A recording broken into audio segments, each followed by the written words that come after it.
Our next steps are, what do we do once a client has said yes?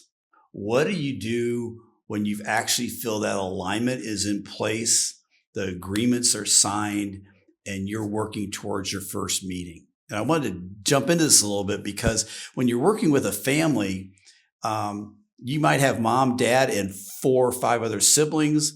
And if they're older and they're all married, now you've got 4 or 5 different couples. And you're all coming together, and you've got to prepare everybody for walking into that environment. And what is so unique is the different personalities you end up on the phone with, and you're going to end up in an in-person meeting with. And we've gone through our vetting process. Mom and dad or next gen is the champion, and we've learned their point of view of what the family's needs are. Now you're going out and reaching out to build relational equity before the first in-person meeting. And you really want to just be curious.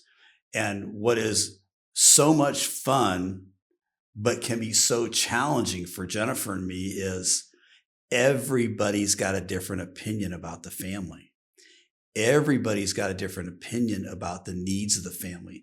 Everybody's got a view, and sometimes you end up with 3 generations. So you could have matriarch, patriarch, G2s and G3s in the meeting. Now you're up to 12 people potentially, but you're getting everybody's perspective.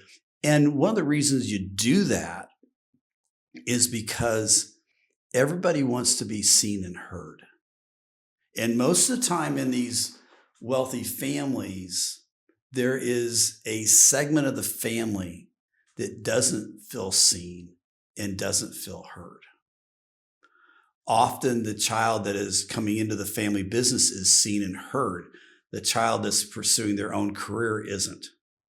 I'm just stereotyping. Often the individuals marrying into the family feel less than the people that are bloodline. There's just all these dynamics. And really the whole idea here is, as an advisor, you've got to put everybody in an equal playing field, or you're recreating the very environment that the family's already experiencing. And Jennifer and I want to be different. We want everybody to be seen and heard.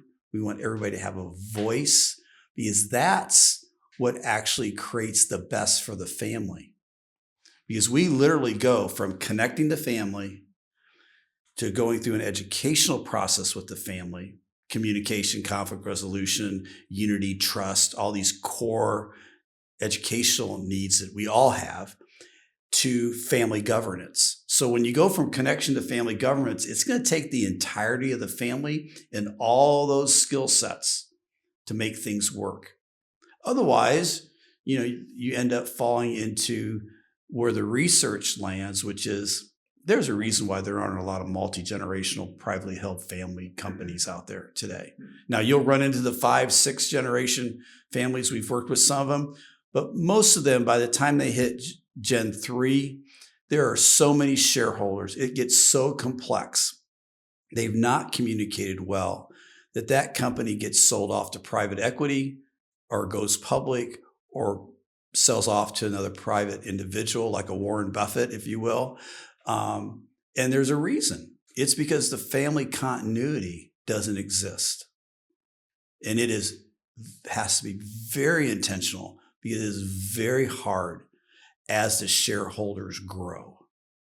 And within that, just a side note, within the family business structure, you have 3 categories of people with multiple combinations. You have a family member, which could be bloodline or could be married in, could be a grandchild, could be a son, could be an uncle, could be an aunt. You have owners, which not every family member is an owner, especially most of these family-owned companies are bloodline owned. And then you have employees. And not everybody in the family works for family business. They may be family, they may be an owner, but they're not an employee. And so we get to take all the personalities, all the skill sets, all the gifting, and help build those pathways from connecting the family so they know who they are, who's in the room, to educating them together so they have a common language and common understandings, to family governance, which is how do you answer questions? How do you make decisions? So just a lot of fun in this space. And I bring it up because you go from the vetting process with 1 or 2 family champions to then being in process with the entirety of the family. And it can be up to 3 generations. We've had as many as 18 people that we've worked with one family. That's a lot of people. But that is actually the strength of the family. When you convene them, do it right. And again, just kind of as a recap, the whole idea is you go from engagement, initial engagement, documents signed, to now enfolding the rest of the family members that are going to be in the process with you, to then learning about them and who they are. And frankly, they're learning about themselves. And you're doing it by connecting, which is assessment tools and all these things that we do, by then educating, and then through family governance. And the most important piece of all that is the fact they're doing it together. Most families, I don't care what the number of zeros are in today's culture, are not connected because they do not spend time together.